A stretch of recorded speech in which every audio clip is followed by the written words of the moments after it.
It's the murder of a wealthy London solicitor, Janice Weston. There appears to be no motive for the killing. She had no known enemies, there were no sexual assault, no robbery. She was battered to death in a lay-by on the A1 last September. The case is baffling, but there's a wealth of clues to follow up, and detectives here tonight are convinced that if you watch this reconstruction carefully, someone will be able to provide them with at least one of the missing links.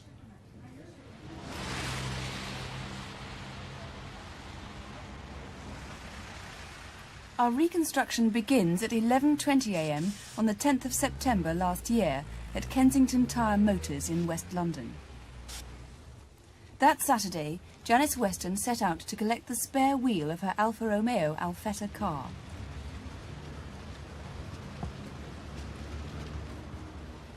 This wheel was to become the vital missing link in the search for her murderer. Janice was seen shopping near her home at Holland Park at around midday. She was a solicitor and had told friends she'd be completing work for a client and staying in London over the weekend.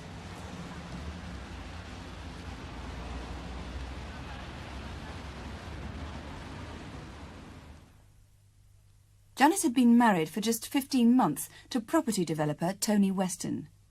Together they'd bought this country house in Clopton near Northampton, which they were converting into luxury apartments.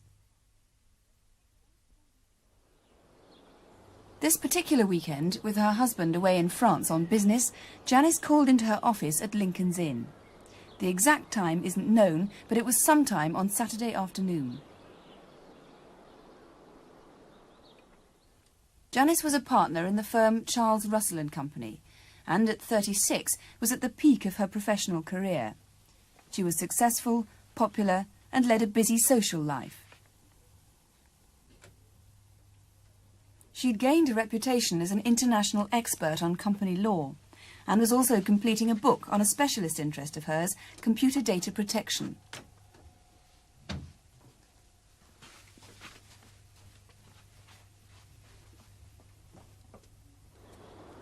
On that Saturday afternoon, an eyewitness reports seeing Janice frequently looking out of the office window, as if she were expecting someone.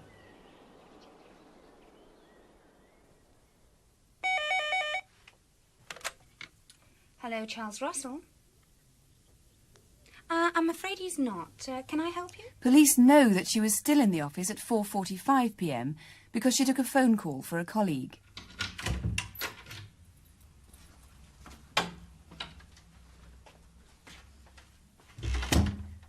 Piecing together the evidence, police believe that later that afternoon, Janice returned to her basement flat in Addison Avenue, West London, and made herself a meal.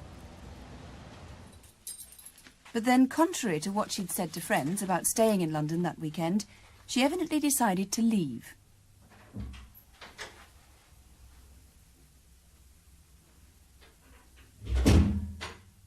She gathered together the remnants of her meal, which included a partly drunk bottle of wine and a half-eaten loaf of bread, and with an overnight bag and a purse containing £37, she set off.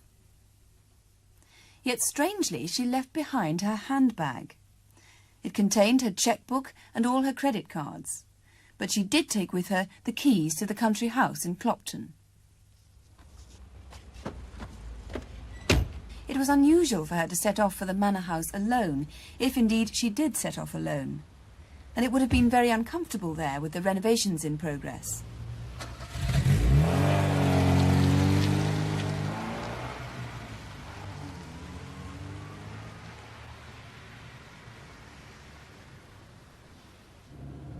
Driving north up the A1 towards Northampton on Saturday night, the traffic was heavy.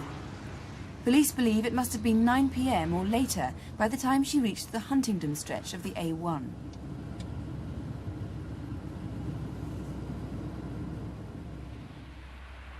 Just north of Huntingdon, only 16 miles from her country home, she pulled into a lay-by. Later, forensic evidence found traces of grease on her fingernails, which suggests that the reason she pulled in here was to change the wheel of her car.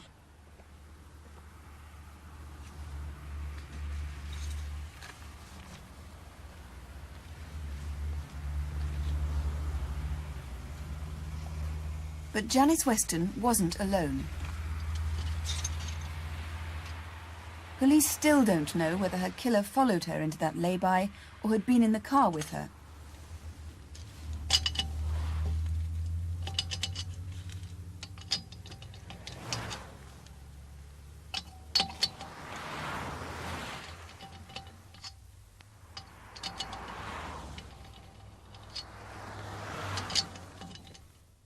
Janice Weston was killed by a series of blows to the head, so ferocious that it took police 3 days to identify her.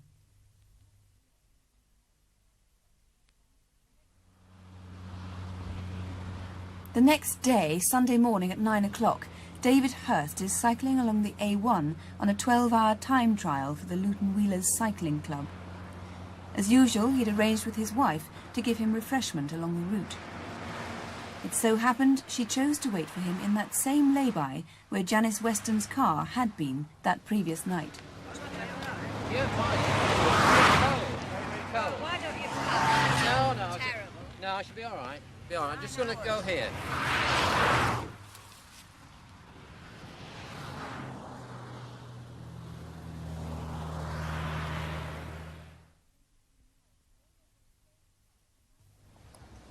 At almost the same time, just 23 miles away at Royston, a man called into CB Car's garage with an apparently straightforward request. You make number, please? No, I'm sorry, we don't, but they do in the store next door. Thanks. He made his way to Auto Spares, where his purchase was to become one of the most mysterious aspects of the whole case. Do you do number, please? Yes. Hello.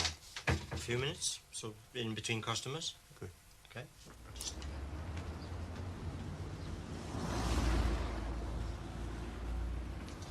A pen Yeah. and number. Yeah. Okay.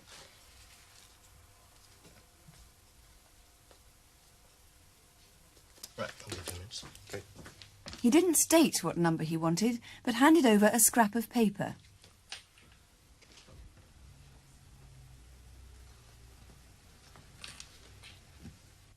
That number was already on police files. It was Janice Weston's number.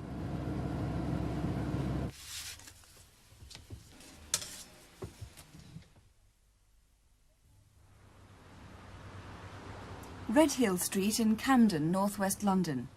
4 days after Janice Weston's death, her Alfa Romeo Alfetta car was found abandoned on a parking meter. Inside, police found the keys to her London flat and to the country home.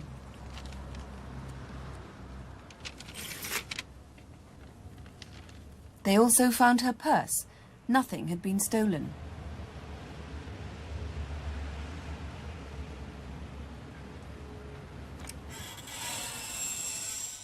But when they opened the boot of the car, the spare wheel was missing. The tyre that she'd collected that Saturday morning had now been put on the rear near side of the car. But the other wheel was gone and has never been traced. Well, heading the investigation is Detective Chief Superintendent Len Bradley of Cambridgeshire Police. There are many, many strange aspects about this case. Have you any idea what the motive might have been for the murder? Well, certainly I think I can rule out robbery and sexual attack. The other theory, one theory we have possibly, is Janice was accompanied along that road. They stopped to change a wheel and there was a disagreement, and then Janice was battered to death in that lay-by. So you think she may have known her killer? Most certainly, yes. Who was that man at Royston asking about those number plates?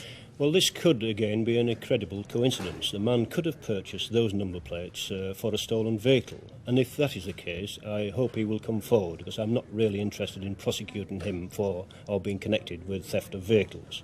But, of course, if he is connected with the murder, then I want to know from any person in Royston who was about on that Sunday morning, which was quite a quiet Sunday, and any information will be gladly received in respect of that man.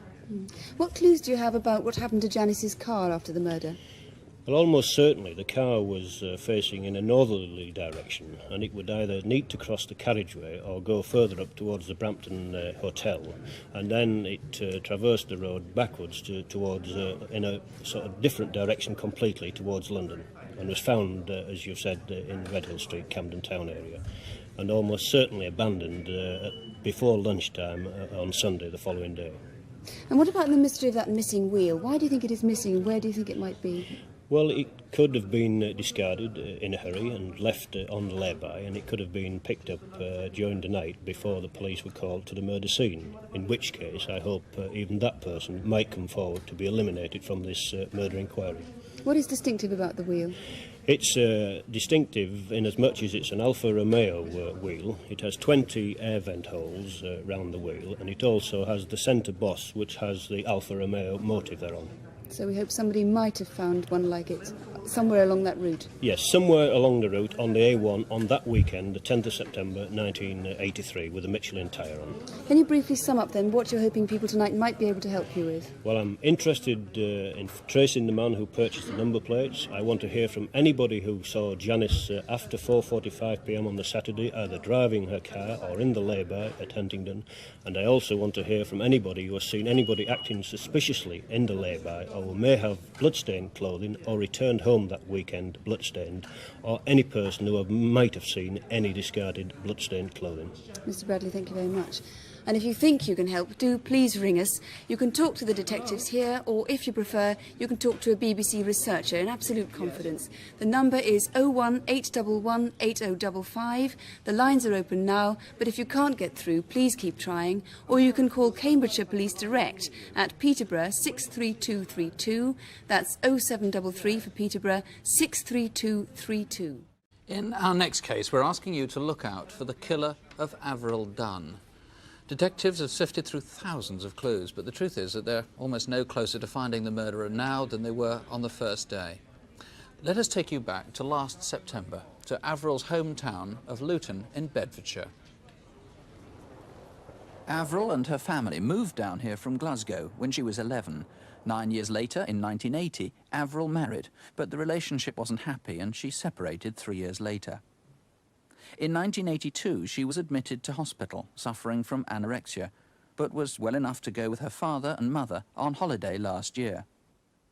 By mid-September, she was home in Luton, where she shared a house with her cousin David. It was Saturday night, and as usual, Avril was heading for the pub. Right, I'm going out now. Where are you going? Down to the Heron to have a drink. Right. Bye.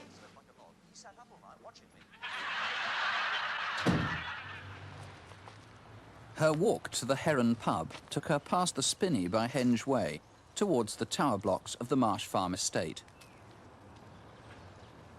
There'd been 2 recent sex attacks near the Spinney, so Avril always skirted round it.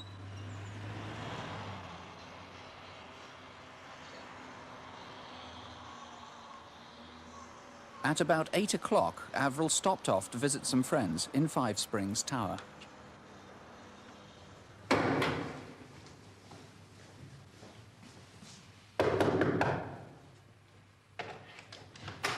Hello. I've come to pick up the videos. All right, I've got them here. There you go. Okay. Bye. Thanks. Bye. Avril used to call on this family several times a week. Who is that? That's Avril, collecting the videos. They got the impression that she sometimes made up excuses to visit them simply for companionship, to have someone to see and talk to.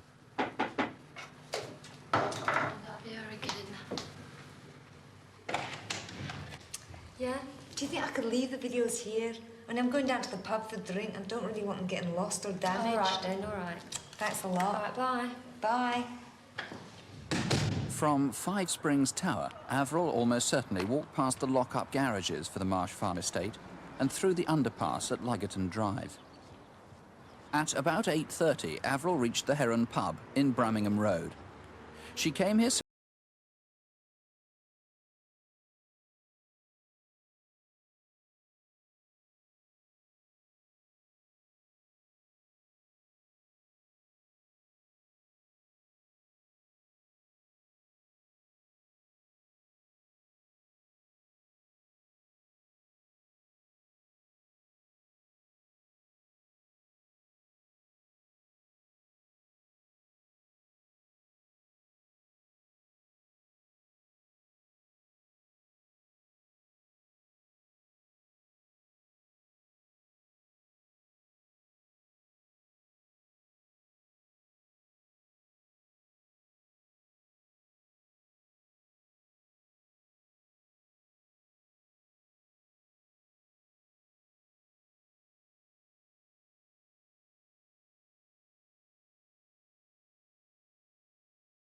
I went jogging today. Did you really? You best not lose any more weight, girl. I know, I got to put it on. Try half a dozen pints of Guinness tonight. Can I have a Malibu lemonade, please? Great. Cheers. Cheers. Cheers. Do you want to have darts? Yeah. Des King kept score for Avril's game that night. I don't think any of us knew her at all, basically. I mean, I think most of us felt sorry for her in the sense that she always seemed to be alone. We always treated her as one of the lads. We used to pull her leg, play darts with her, but she never spoke about things in general. She usually stayed here till 11 o'clock on Saturday nights and walked home with 3 or 4 guys she knew. But that night, we sort of missed her about 10:30. Avril said goodbye and walked towards the door, but detectives know little about what happened next. There were 2 customers who saw a girl like Avril, about that time, leaving the pub with a tall, fair-haired man. They walked towards a light-coloured car, which had a spoiler and sports wheels. It could have been Manta. Detectives need to find another couple who were sitting outside the pub that night. They too may have seen the driver switch on the headlights, then sit there talking. Sometime later, about half a mile away, another driver saw a white car, reported this time as a Chevette, perform a curious U-turn in the middle of the road. Its driver appeared flustered. The Chevette followed behind this witness for a time and then swung off towards the Marsh Farm tower blocks.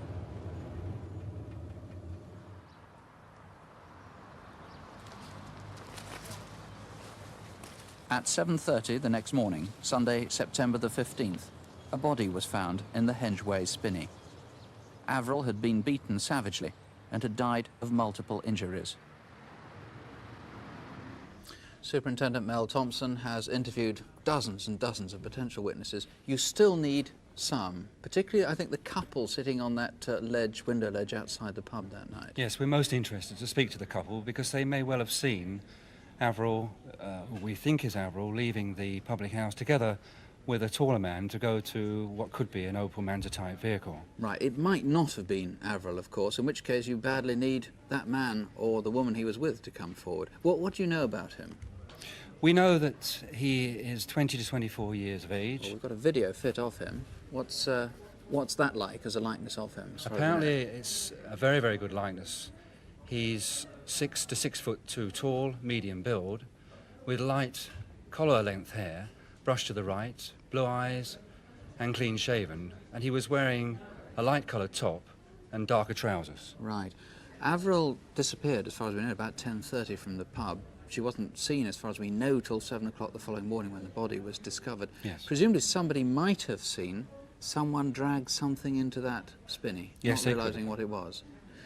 What's that you've brought here? There's obviously part of her clothing. Now, yes, this was part of the clothing that Avril was found when she was wearing when the body was found. Very, very black bitumen's type stuff. Yes. The scientists believe that it's bitumen similar to that used on footpaths or car underseal or roofing felt. Right. There's some of it on both sides of her T-shirt. Yes. And around the zip of on her skirt. Now, the interesting thing is that although she was clothed when she was found, not all her clothes were with her. You managed, by rummaging through dustbins at the bottom of a block of flats, tower block, to find more of her clothes. We did. More of her clothing and also the contents of a handbag. They were found some 3 days after we found Avril's body. Now, who do you want to call in particular? We'd ask anybody that saw the people getting into the car, anybody who saw anything at all in the spinney, and I'd ask that if anybody is sitting at home now who has any information whatsoever that can help us, to ring Crimewatch. All right, remember it was late summer, early autumn. I'm afraid a rather unremarkable date, Saturday the 14th of September. But if you know anything, or even if you have the slightest clue or suspicion, please call us. There are 4 detectives from the case right here with us on 01811 8055. If you prefer, remember you can ask to speak to a BBC researcher. It's in complete confidence. The incident room at Luton, that's on Luton 31122, 0582 31122. Now to the first of this month's reconstructions. Anne Locke, a secretary at London Weekend Television, had been married just a month when she vanished on her way home one Sunday night. It's a case that's produced big headlines and wild rumours. Tonight, we'll be showing the face of a man that police need to trace in connection with her disappearance. Our reconstruction starts 7 weeks ago at Anne's home in Hertfordshire.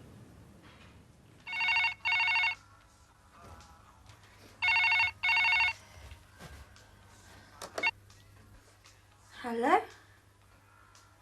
Yeah, yes it is. Oh, hello, Simon. Just after lunch on Sunday afternoon, May the 18th, Anne Locke's boss phoned from London Weekend Television. I'll be in about 4 o'clock.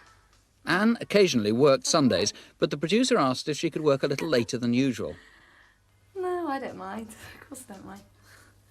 That's fine. All right then. See you later. Bye.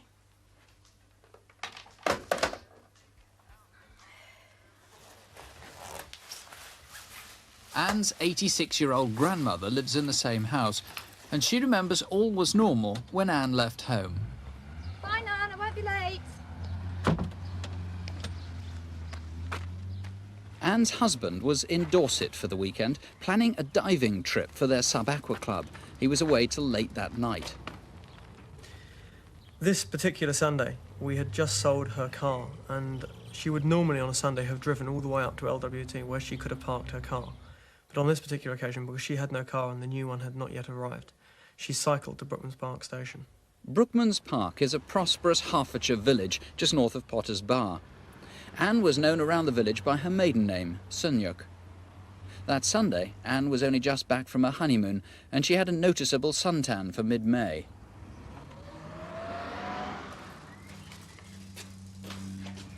Excuse me, what time's the next train, please? To 43. 43? Yep. The ticket collector clearly remembers Anne arriving with her bike.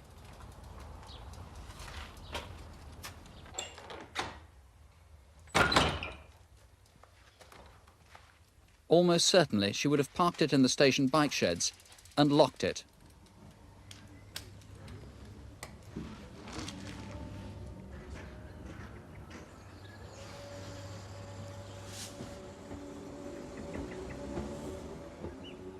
Anne's normal route to work took her on the Welwyn Garden City to London line that used to be called the GN Electric. It stops at places like Potter's Bar and Finsbury Park.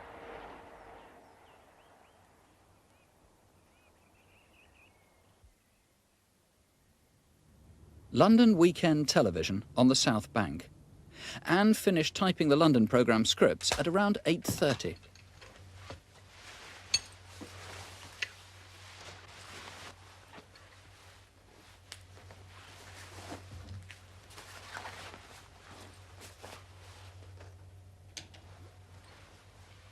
On her way out, she had to hand copies of the scripts to drivers who delivered them to the producers' homes. Hello. Hello. Good evening. You come to collect these? Yeah, I'm going south. Okay. That's yours there. Thank you. Right. Thank you. Driver, if no one is in, please put through letterbox. You must be joking. What do you think we're going to do, drink it back? Well, you might do. Some drivers would. I'll see you, thanks. Night-night. These were the last people known to have spoken to Anne. No one seems to have seen her since.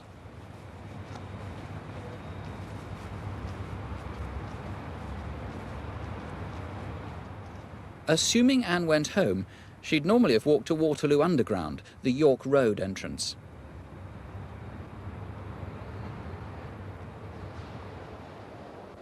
There she would have waited on the Bakerloo line platform and taken a northbound train.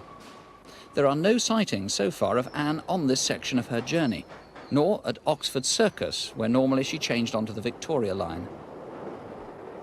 At Finsbury Park, Anne would have switched to British Rail, probably the 9:38 to Welwyn Garden City, which would take her to Brookmans Park. No one has come forward who saw Anne that Sunday evening. But if you were there, something might jog your memory. a fellow passenger was behaving rather oddly. It's 9:38 on Sunday, May the 18th.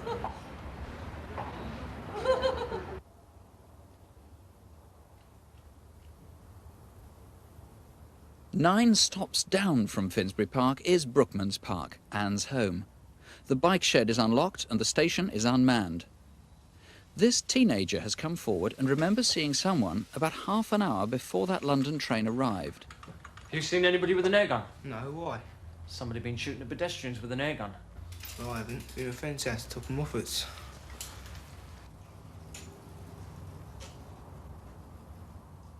By this time, Anne's husband, Lawrence, had got back from his boat trip. I arrived home just before 10 o'clock. Nan met me on the drive and she was quite distressed as Anne hadn't come home and she hadn't phoned either. I unhitched the boat, unloaded the car and drove back down to Brookmans Park station. I got there, had a look in the bike shed to see if her bike was there and it wasn't. It had already gone. I was about to leave when I saw a train coming in. Just after 10, the train Anne should have been on arrived at Brookmans Park. This couple, Mr. and Mrs. Masterman, home from a hiking trip, are sure that they were the only people to get off at Brookmans Park.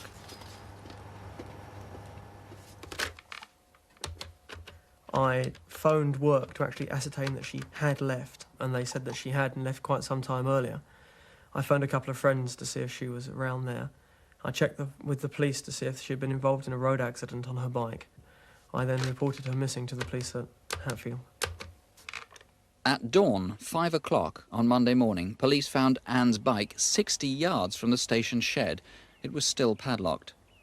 From here, Hertfordshire police have mounted a 7-week search of fields, woods and parkland near the Brookmans Park railway station.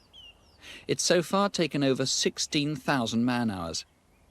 It's turned up some slight evidence that Anne Locke might have got as far as Brookmans Park that Sunday night. Her diary and address book were found along the footpath that crosses Bluebridge Road. Inspector Paul Dockley, you personally found that address book, but it was 700 yards away from the diary found by one of your colleagues. That is quite correct. Now, how do you account for that? Well, in fact, one of the considerations we're making is that that bag that Anne was carrying, which is a black zip-up bag, which we have here... This is a replica, yeah? This is a replica. Could have been found and the items abandoned from that bag by some passer-by after the event. Now, obviously, we have made inquiries with the Director of Public Prosecutions with regard to this, and he's agreed that there will be no police prosecution if any person comes forward saying they found that bag, removed any of the contents or the money that was in it, as long as they're not involved with the disappearance of Anne Locke. And of course it could have been somebody quite innocently, finding the address book, whatever, tossing it away, thinking it was of no good to anybody. You desperately need anybody who found the bag or the contents, anything like that in that area. Now, that teenager who saw that man acting strangely on the Sunday night at Brookmans Park, that was a fairly strange piece of behaviour. Well, not only was there that, but on the previous day, the Saturday, at 11:45 in the evening, some people had been to a dinner party in Brookmans Park and returning to the station, and there was a bench across the entrance to the platform, which made them walk in a rather obscure angle onto the platform. They were approached by a man. He asked what time the last train was, stood around for a few minutes, and then he made his way out of the platform and up the stairs and out of view, and he hasn't been seen since. So on 2 consecutive nights, just before she disappeared, around the time she disappeared, there was somebody acting strangely. You've got a description. We've got the first video fit of this man. Can you describe him to us? Yes, this man is described as 35 to 40 years.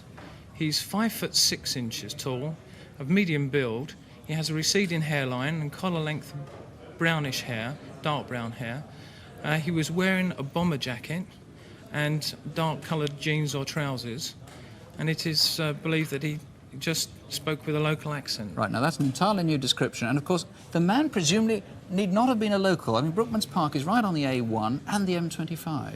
That is correct, so yes. he could, frankly, have come from anywhere. He could have done. She's been missing a long time now. I mean, do you think there's any chance that Anne is still alive? We're obviously very concerned for her safety, and we do fear that she may have come by her death. Right. OK, well, if you feel that you can help in any way, please Do call us. Detectives are waiting for you. Call right now on 01811 8055, or you can call the incident room at Welwyn Garden City. That's 0707 331 011. Welwyn Garden City, 331 011. It was her 81st birthday. Joan Meakin was a well-known dog breeder, and she'd judged at many shows, including Crufts. What wasn't so well known about her was that she'd been something of a heroine for her remarkable undercover work during the Second World War. Using a false name, Murray Kkin, she worked in occupied France, and she was decorated for helping more than 80 Allied airmen to escape across enemy lines. Later, she settled in Hertfordshire, which is where our reconstruction begins. This is the National Trust's Ashridge estate, and beyond this monument at the bottom of the lane is Mrs. Meakin's cottage, Timspring. Her nearest neighbours were her housekeeper, Rita Green, who lives with her son Dennis. It's 8 o'clock on Thursday, the 5th of May. Britain is sticking to its policy of not making... There you are. Come along, out of the way. Come on, come on, come on, come on, come on. There. Lookies. Have your breakfast. Morning, Dennis. Morning, Mrs. McCann. Shall I take the dogs out now, then? No, I think you better leave them a bit longer until I've gone. I'm just off to the hairdresser's. Ooh, you might feed the bigger dogs, though. Okay.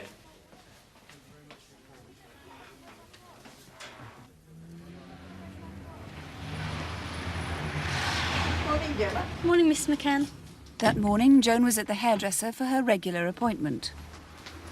How are you today? I'm fine, thank you. She'd been coming here every Thursday morning for 12 years. Would you like to go through? Right. That you really think By 2 o'clock, she was back home to meet her old friend, Margaret Williamson. Yes, it's such a pity, really, to do any inbreeding. It is, really. Margaret was also a dog breeder, and she wanted to talk about using one of Joan's dogs for breeding. Joan was renowned for her Labradors, and people from all over the country came to visit her, so any number of people could have had a good look at her house. Yes, oh dear. By 7:15, Joan was getting ready to go to a meeting of the Kent, Sussex and Surrey Labrador Association. Well, I'm off now, darlings. Be good. She'd been made president 15 months ago. Bye-bye.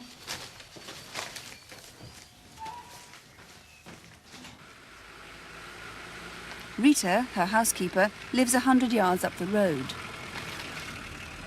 I'm off now, Rita. You won't forget to go down and turn on the lights for me and lock up, will you? No, I'll go down later. Goodbye. Bye.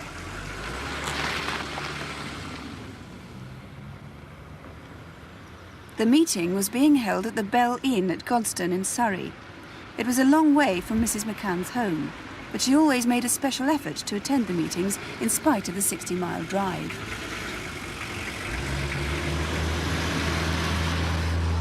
Council meeting on the 24th of March last, I'm pleased to be able to report to you that all our nominations for inclusion in the judges' list have been accepted by the council. And I'm terribly sorry to be so late. The traffic was awful on the M25. It took me about 3 hours to get here. yes, Can I sit here? At about the same time, Rita was making her way down to the house to lock up for the night.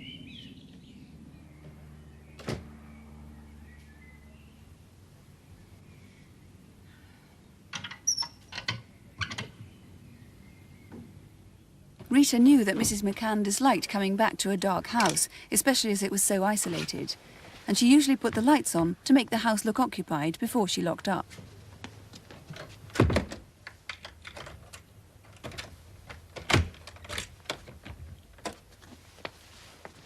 Thank you very much, everybody. I'm now declared the meeting closed. It's 11 o'clock. Don't forget our next meeting here on June the 6th. Thank you, everybody. Good night. Mrs. Macan's friend Brian Hayward remembers she was a little anxious about the long journey home in the dark. You're welcome. Oh, would you follow? Could I follow you back onto the M25, please? Yes, that's you fine. know how tied up I get in that's that all right. one-way system. Yes, that's good. No problem. Well, I'll see you in a month, then. Look forward to that, then, Joan. Goodbye, Brian. Bye-bye. As she followed him out of the car park, Brian, of course, couldn't have known that he would be the last person to see her alive.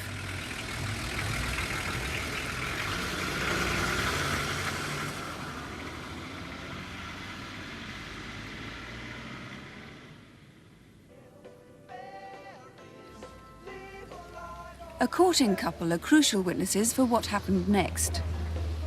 This is the lane leading to Mrs. McCann's cottage. I wonder what he wants. The couple noticed a car drive up and down 6 or 7 times.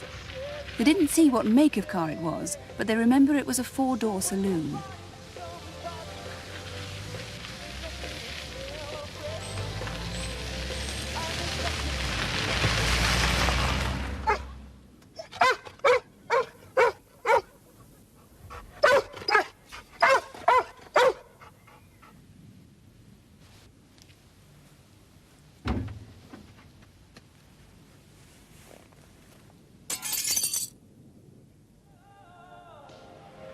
Later, the same couple saw an estate car drive down the track.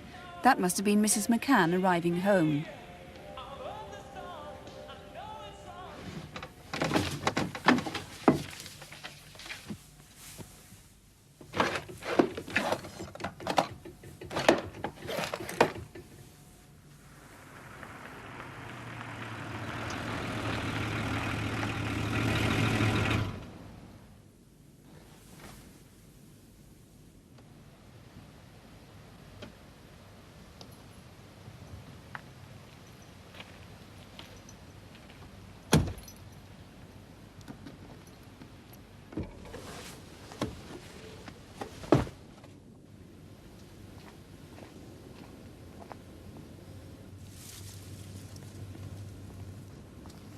Mrs. McCann died before she even got into the house. Well, Richard Pottinger is in charge of the investigation. Why do you think she was killed? Very difficult to say. We know it's a very savage, senseless killing of a defenceless lady. The burglar had no reason to kill her whatsoever. He could have escaped from that house into the woods with no problems at all. Well, there were several suspicious cars seen in the lane by that couple. Half an hour after the time she would have arrived home, the couple saw an estate car, rather like her own car, coming back down the lane. Could that have been her car? No, it was not her car at all. We believe that it was a Bluebird estate car leaving about 1:30. We still not have eliminated that vehicle, so we asked if that was owned by a courting couple for them to come forward. Right. And what about that saloon car then, the one that was seen going up and down several times? The saloon car, all we know is it's a 4-door, dark-coloured saloon. We haven't traced those occupants, so we asked them to come forward as well. And we don't know the make or the colour of that for sure? Not at all. No.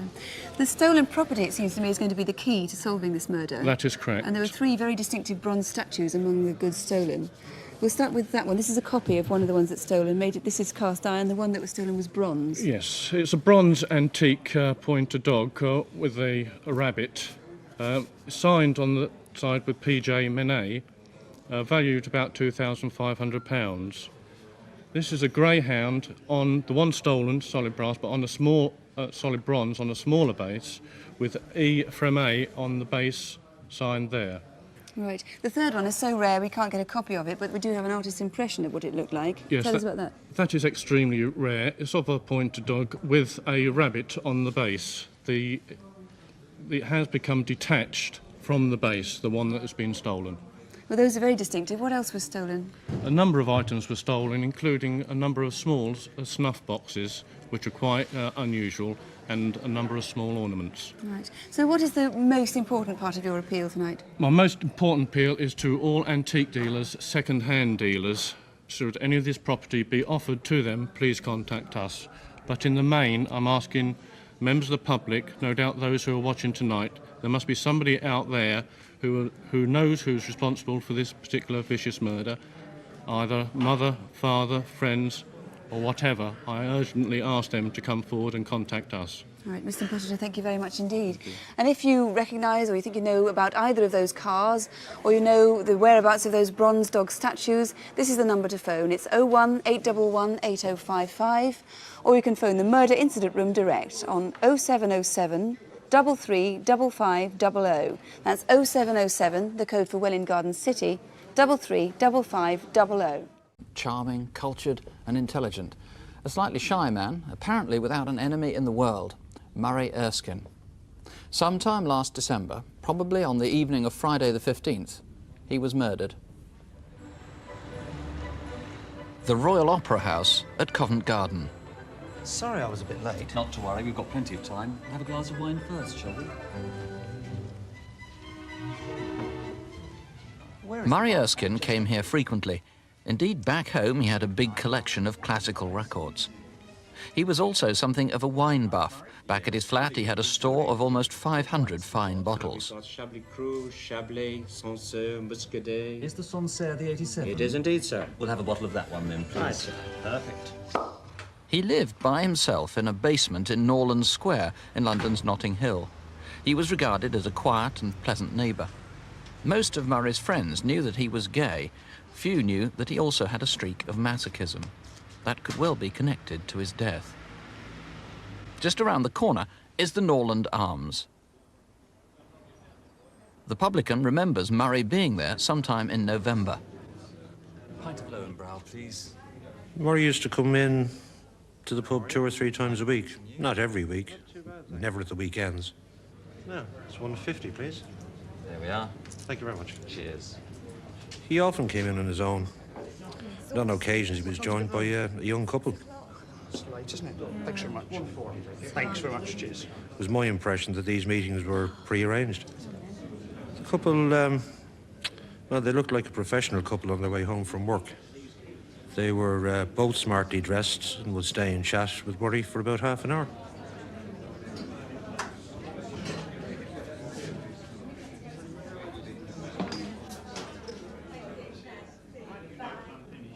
Shortly after the couple left, another man would join Murray. He would sit down and Murray would get up and get him a drink, usually a half pint of lager. I first saw this friend of Murray's in October, and the last time I saw him with Murray was mid-November last year. Well, they used to stay for about half an hour, and they would leave together. So, how's 2 days before Murray disappeared, he invited a friend round to his flat for dinner. Well, I'm dying to tell you. You know my friend the Rhodesian? Oh, yes. Is he still around? As a matter of fact, he is, and he's coming to see me on Friday night. That Friday morning, Murray went to work as usual. You could almost set the clock by him, leaving for the city at 8:30 and returning home promptly at 6:45. It's not known if Murray Erskine ever reached his home that night. Did the Rhodesian come to visit him? Did Murray come home to change and then go out again? Did you see him anywhere that Friday night?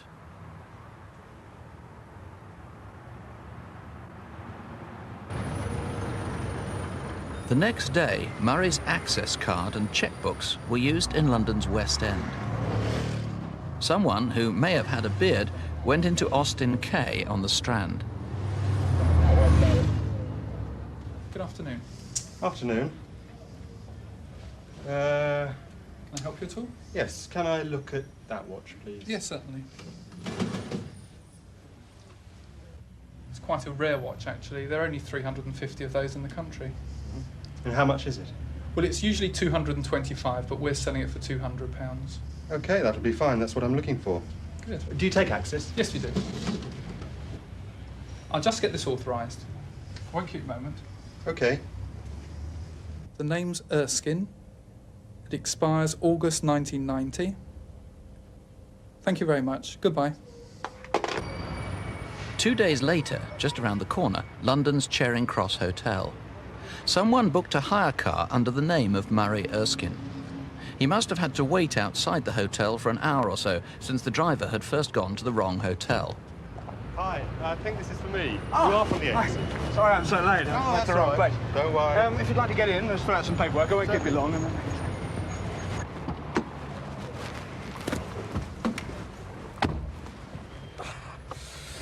Right, then.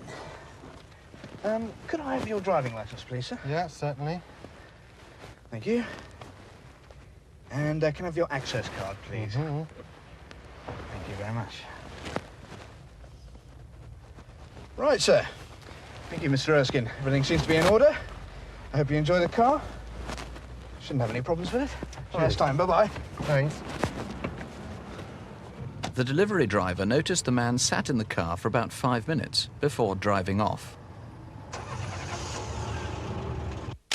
During that week before Christmas, between Monday the 18th of December and Thursday the 21st, Murray's access card and chequebook were used frequently, always in London's West End.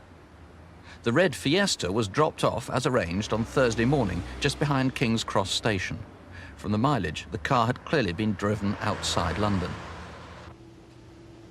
Several days elapsed over the Christmas and New Year period, and then here at London's Liverpool Street Station, Murray's card and chequebook were used again.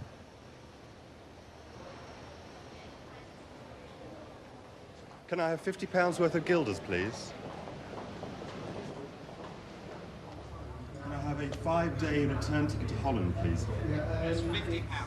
Around now, Murray Erskine's bank had recognised his writing had been forged, and soon after this, his access card was blocked. When someone tried to use it in the Netherlands, it was seized.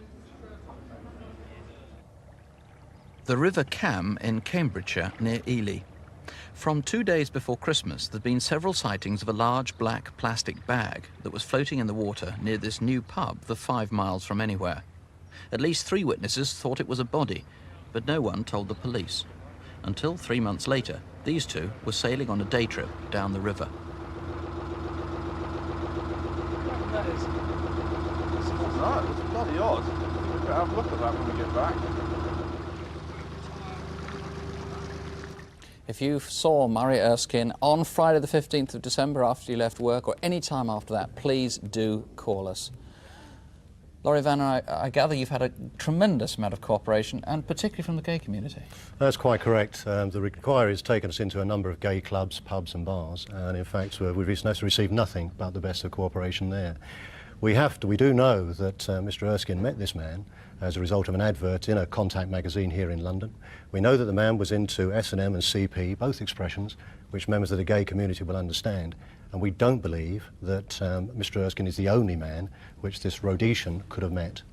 I have to ask you this, I mean, how discreet are you going to be if somebody rings up and what they call a closet gay, their family, friends don't know? We understand that people may feel vulnerable and reluctant to come forward, but we really do guarantee absolute discretion.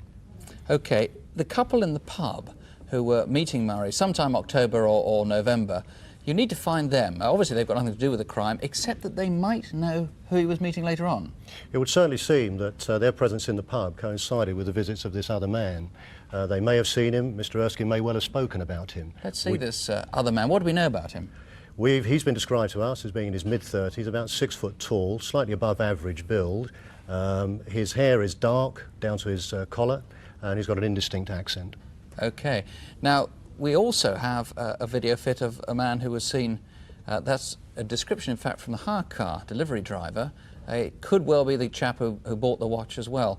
Not dissimilar. It's not dissimilar. That man was described to us as being in his early 30s, 5'11" tall, about average build. It's a well-trimmed beard and moustache with nice curly dark brown hair.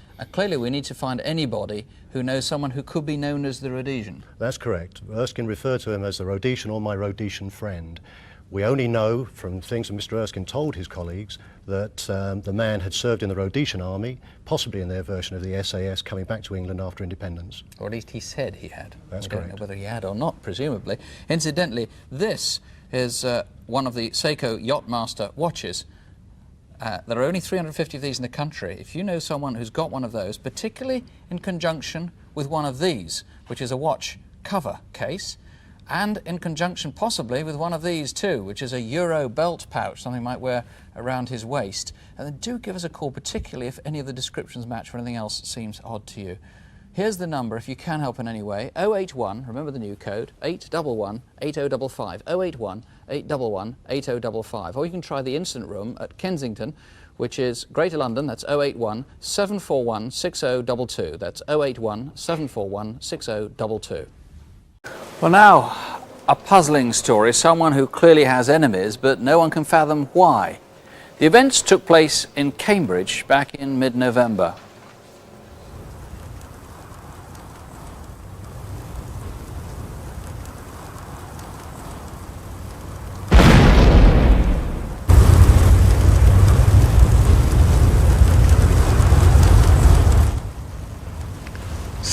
Sam, wake up. What? It's your car. I'm going to ring the fire brigade.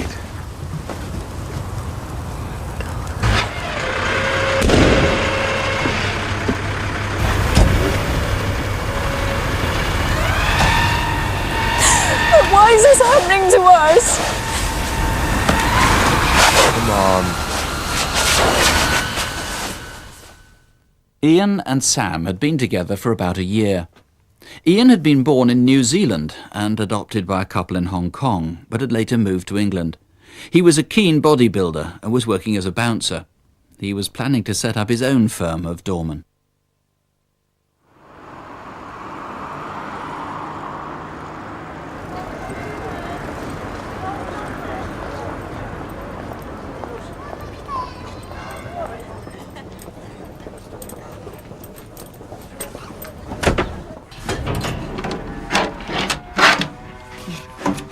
Hiya.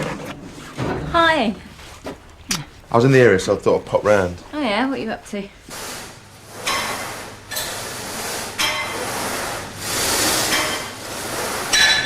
couldn't do us a favour and take us shopping, could you? It's just we haven't got a car at the moment.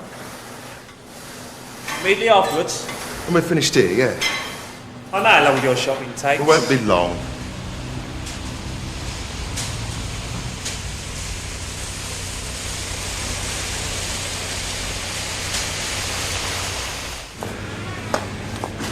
Come on, Sam, get a smaller packet. We're not made of money. What, like you're buying a small bottle of Coke?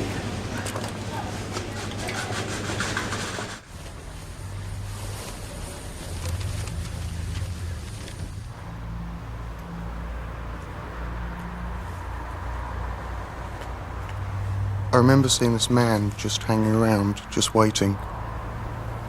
He was about 21, 22 years old, and about 6 foot tall, and he wore a black puffer jacket. He also had some kind of tattoo on his neck. A few hundred yards away, in the grounds of Fulbourn Hospital, a member of staff saw something that unsettled her. I thought it was strange that these men were sitting outside in the car, as this area is normally only used by people that work in here. The car was an old-style white Ford Fiesta. There were 3 men sitting in there.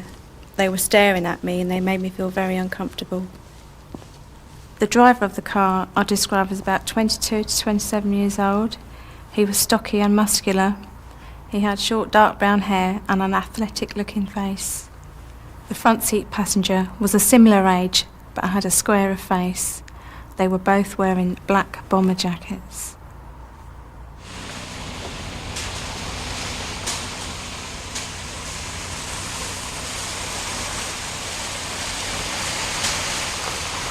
You lot took your time. No, we spent ages queuing.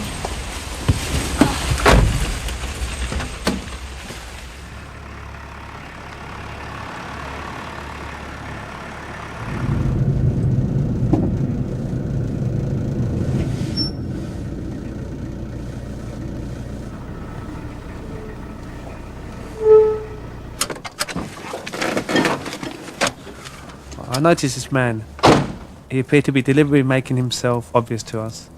He was slim to medium build, 25 to 30, about 5'9", and was wearing a black puffer jacket and a black baseball cap.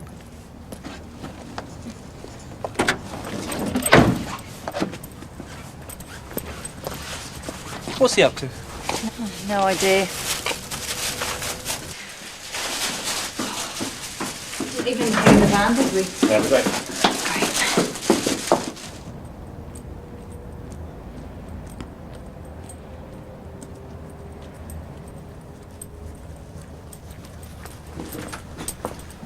What's the plan, mate? See that bloke? Yeah, why? Nothing. Run across the road onto the wasteland anyway.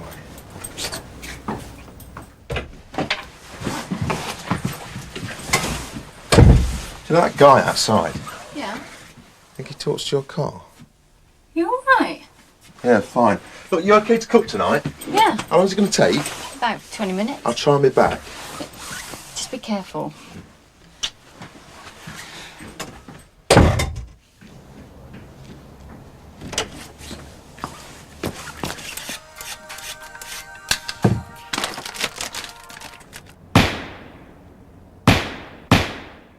15 minutes later, a driver was travelling on Airport Way onto Newmarket Road towards the centre of Cambridge. The car was white. It was travelling really fast, maybe as much as 80 miles an hour. I think there were 3 people inside. The front seat passenger, he was stocky. He was bigger than the driver.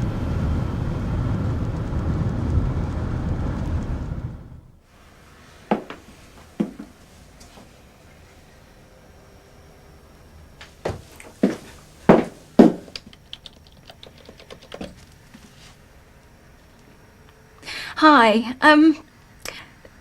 No, I'm not fine. It's just that Ian went out a while ago and he hasn't come back.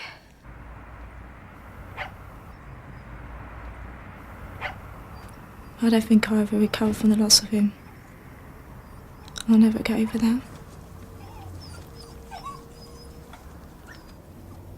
Felt that we belonged together. We felt we were destined to be together, and that's why I enjoyed being together so much, because we felt it was really right. And when you lose somebody just like that for no apparent reason, then I feel like part of me is missing. Ian had been shot in the head. Now, David Peck, why? What sort of motives are you looking into in this? We're exploring a number of possible motives, but in particular we need to be asking people to tell us any details about Ian's private life outside the life that we knew he led in the gyms, in the doors and in the clubs and the bodybuilding. Now, of course, he might have made enemies as a doorman, either because he didn't let someone into a club at some stage or because he was setting up a rival business. We know that Ian was using steroids. We know that one of the effects of steroids is to make people become occasionally suddenly and uncharacteristically aggressive. It may possibly be, as a result of that, that he may have upset 1 or 2 people, but not enough, I think, for them to have committed murder. So you think that he may have deliberately gone out knowing people waiting for him, knowing that there was like to be a fight? Some other people may have gone to sort something out with him, but not ever intended that someone should have a gun and shoot him? I think it's highly likely that Ian Grant knew who he was going to meet that night. I believe there were several people there. I don't know exactly how many, but a number of people there. Now, it may be that many of those people went there that night not expecting there to be a murder. Now, if those people who are there, or if people who know them, call us, will they face a murder charge if they get in contact with you, or will they not? I mean, that's going to be a critical issue for them. As I said, we don't know why people went there. It's important for us to find out. But I repeat my appeal to anyone who did go there, possibly not expecting a murder to take place. Please examine your conscience and come forward to us. OK, well, if it does help, there is a reward. Calls to this programme come in live to detectives here in the studio, or you can call the instant room number. That's on 01480 456 111. That's Huntingdon 456 111. Sherlock Holmes or Miss Marple would probably want to have a crack at, except that in thrillers the clues are planted for you and you don't need to worry much about the victim. But here the victim is real, and so is the anguish of his family and friends. Steven Varley lived on Humberside, working at a fish processing plant for Birdseye. One day 5 years ago he disappeared.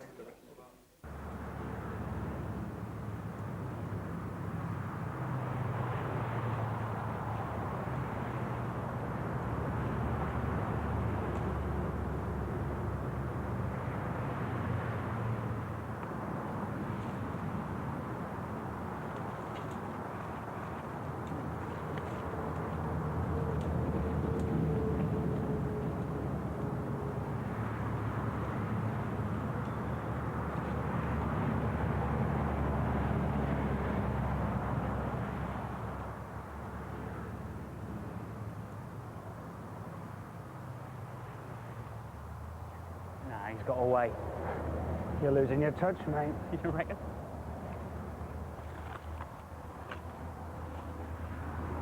Hey, found an old scarecrow. That's not a scarecrow. That's a body. No way. You don't put shoes on a scarecrow.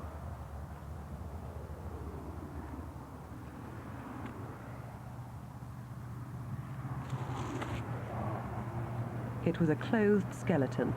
I think we better call the police. It was stretched out as though in a coffin, but lying in a ditch 30 feet from the A1.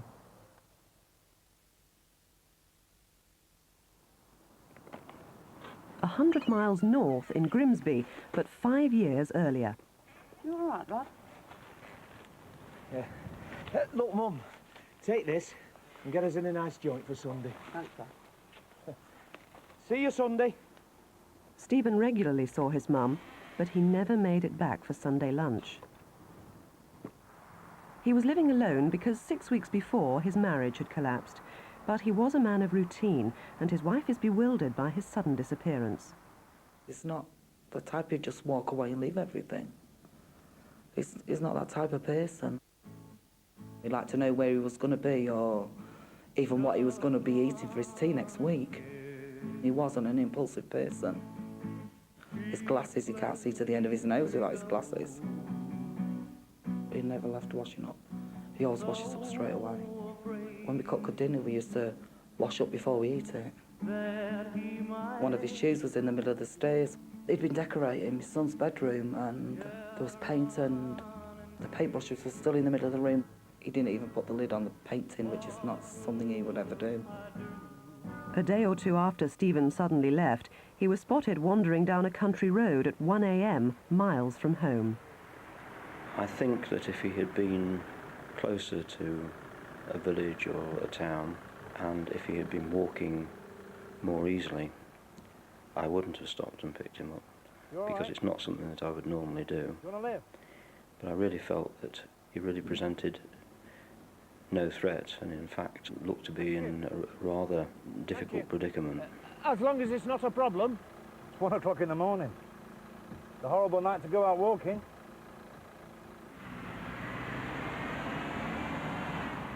You like the King? You know, Elvis. Roy Orbison. He was the greatest. Do you know why he wore the dark glasses? Because he had wonky eyes and he didn't want people to see them? No, his sight was damaged in the fire that killed his wife and daughter. I was just a myth. I will punish you as your deeds deserve, declares the Lord. God gives, but he can take away.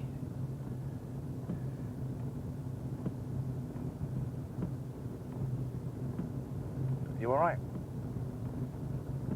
Things seem to be going wrong at home. The Lord says, I will punish the world for its evil, the wicked for their sins. I think my God's a bit more forgiving than yours. So you decided to take to the road? I'm going to visit some church friends in Peterborough. Their church is on an estate, the other side of the city. Do they know you're coming?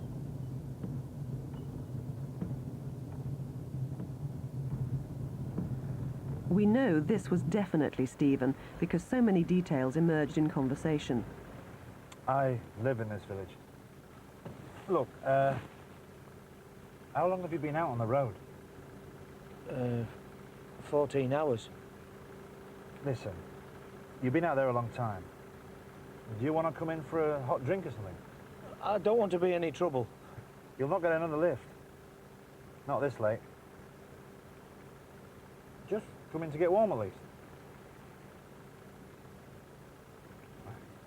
When I got him home, I felt that he was quite pleased to be there, and he began to relax, so finally he decided to stay.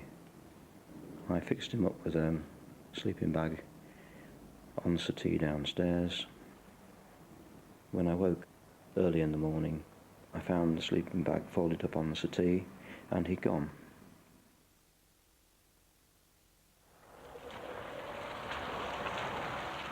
"4 years after Stephen vanished, and a year before his body was discovered, someone seemed to be searching in the hedgerow where, unknown to local residents, Stephen's body must have lain. Well, the first car's a sort of Fiat Uno hatchback. That's parked at the end of the field. Right, at the end of the field. Uno hatchback. Anything else? And there's someone walking up and down the hedge shining a torch. And can you see anybody else there at all? There's a big Rover 800 driving up and down the road. I mean, it might be nothing, but I just thought you ought to know.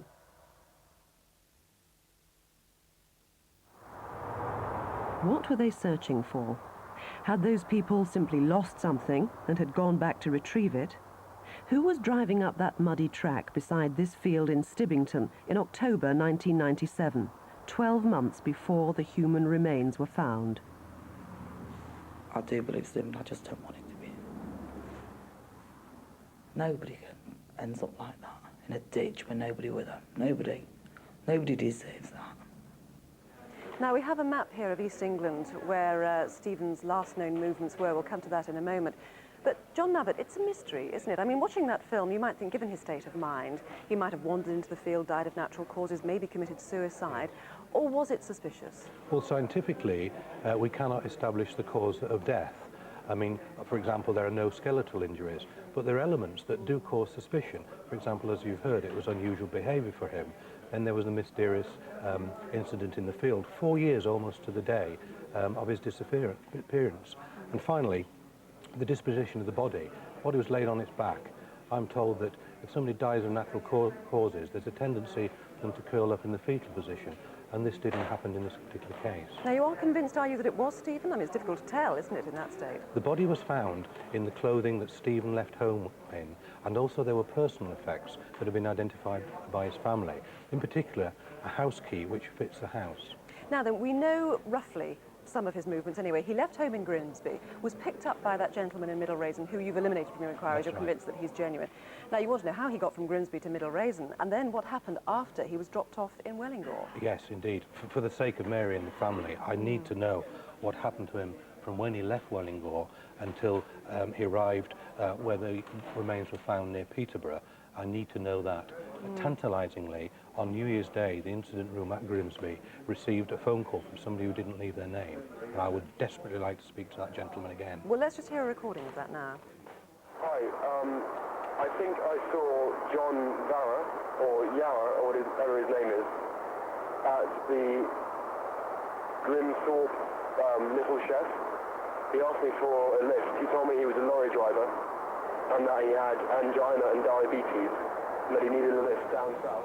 Now, that caller didn't leave a name or a telephone number, so if it was you or if you recognise that name or that voice, then please call in. Call if you know anything, please. It's free. It's 0500 600 600. We're live, and detectives here are waiting for your call. There are others standing by in Grimsby, and the number is 01472 362 778. That's Grimsby 362 778. Helps solve a cold case now. Come with us back to Hoddesdon in Hertfordshire in 1982. Everything you see and hear comes directly from witness statements. I was at home with my husband. My father phoned me early hours of the morning and said that there'd been an accident.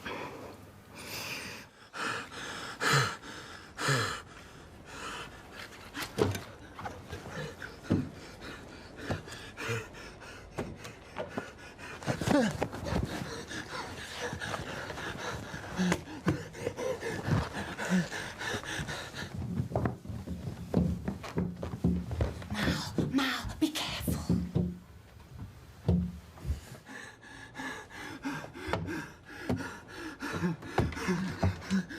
Help me.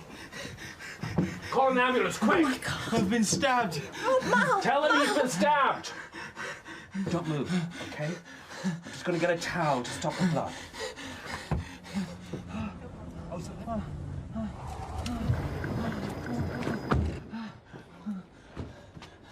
What's happened? He just knocked on the door. He says he's been stabbed. Has an ambulance been called? Yes, I called one when I called you. Hotel Oscar 7VH. Can you confirm ambulance en route to this stabbing, St Catherine's Road? An ambulance will be in a second. Can you tell me your name? Keith Church, Broxbourne. Can you tell me what happened? He was in a car, asked for my money. I wouldn't give it to him, so he did this to me. What type of car was it? I don't know. Cortina or Viva. It was red. I'm not very good on cars. Can you remember what he looks like? No, never seen him before. He was a stranger to me. Keith would have liked to be remembered as a calm, laid-back person. He enjoyed listening to music, painting his pictures. They were painted with passion, always. There's a deep thinker as well. That's behind all his paintings and his writings. Keith's poetry was very important to him. He shared his thoughts and feelings by writing it down. Is love the key of reality, the balance, the uniform agent? Is it love, real love? Unselfish but to itself. Love above all.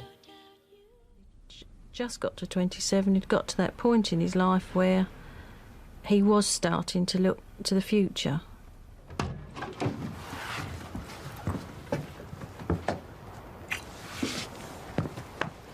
You still haven't got a tail light. Yeah, I know. There's nobody about anyway. What if the driver doesn't see you? Look, I'll be fine, honestly. Talk tomorrow. Okay, tomorrow then. Yeah. Be careful.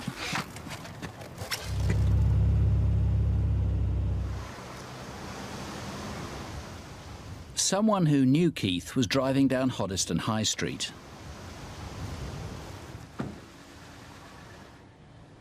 Hey, you! Give us some money! No way! He was horrified to see Keith peddling for all he was worth to escape a man who was obviously extremely aggressive. But Keith seemed to be getting away, so he decided not to stop.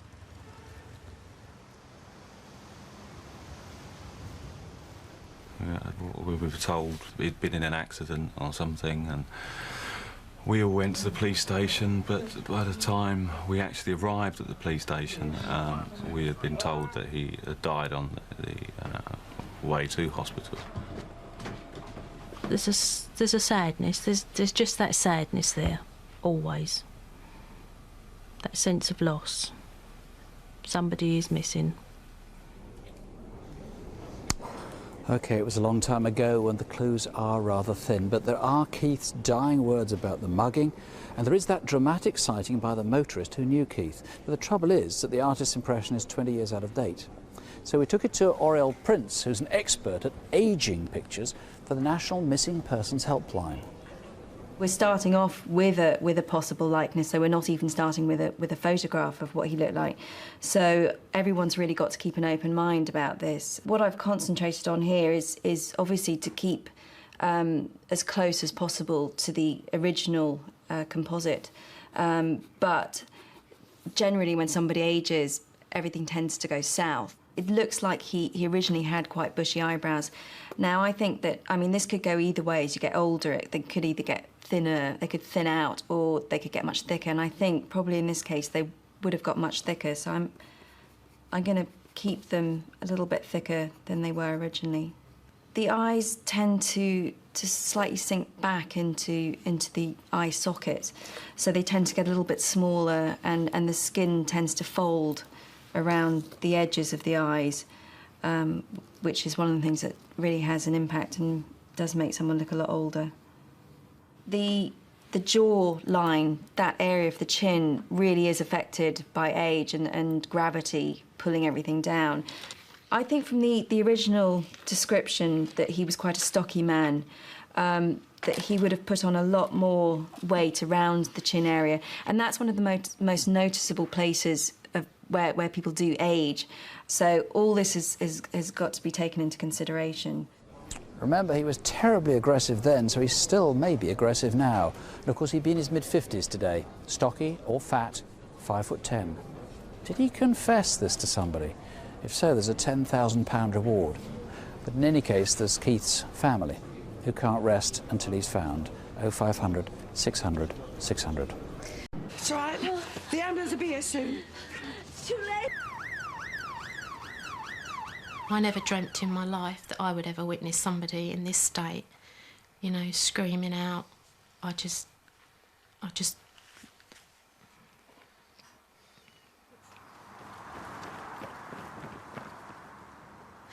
just hoping that somebody out there shows just a little bit of a conscience to say, I saw something, I can pinpoint who was there, or just that one little bit of evidence that can put away whoever.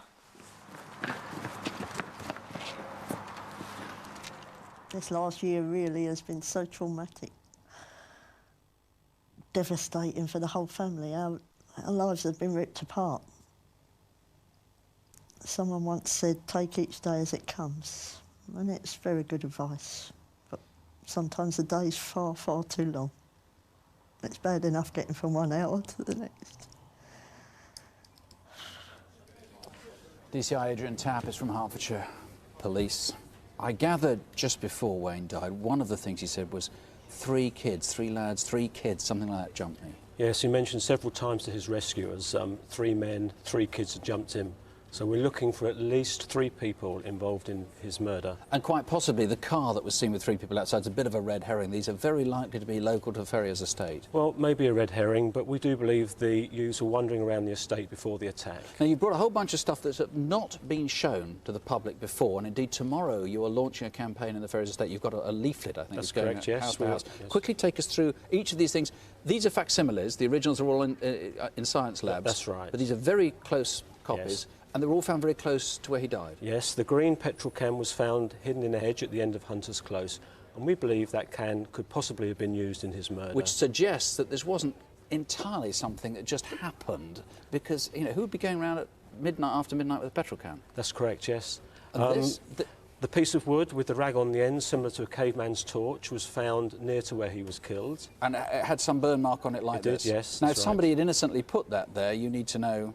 We do need to know why it was there fast. and who the owner was. And also nearby was a pink glove that was singed and burnt. This is one very similar. Obviously, this one isn't singed and burnt. The other one was, yes, quite badly. And again, we need to know who that belongs to and how it got there. OK, and a knife very similar to this one. Very near to the pink glove was a knife similar to that, and you can see from the picture that the knife is very distinctive. There is wood or cork in around the screw at the rear. So who owned that? That's the critical Exactly, thing. that's what we need to know. The girl, and perhaps there was more than one present, but certainly one girl was present at some stage shouting, stop, stop, stop it, and she didn't like what she was seeing. Very, very important she comes forward to preserve herself apart from anything else. Absolutely, it's very clear that she didn't like what was going on. There's no doubt about that.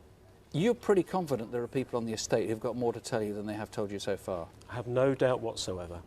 Please, whatever you do, don't let this go unresolved. There's a £5,000 reward should they have. Actually, I think it's £10,000 for Crime Stoppers now.